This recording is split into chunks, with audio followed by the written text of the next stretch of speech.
Chairman Pakistan Tehreek Insaf PTI Imran Khan نے اپنے اوپر قائم 121 مقدمات کے خلاف لاہور ہائی کورٹ سے رجوع کر لیا۔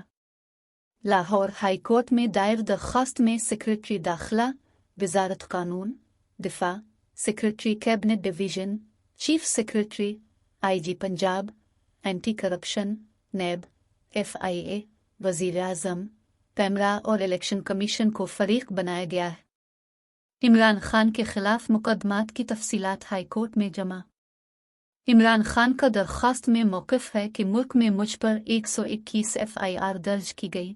مقدمات کوئٹہ، کراچی، اسلام آباد اور لاہور میں درج کیے گئے ہیں۔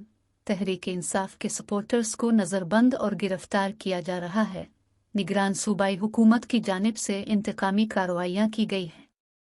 درخواست میں استدعا کی گئی ہے کہ درخواست کے فیصلے تک عدالت درج مقدمات میں کارروائی روکنے کا حکم دے۔ پہلے سے درج مقدمات میں تادیبی کارروائی سے روکا جائے۔ عدالت بغیر نوٹس فوجداری کارروائی کرنے سے روکنے کا حکم جاری کرے۔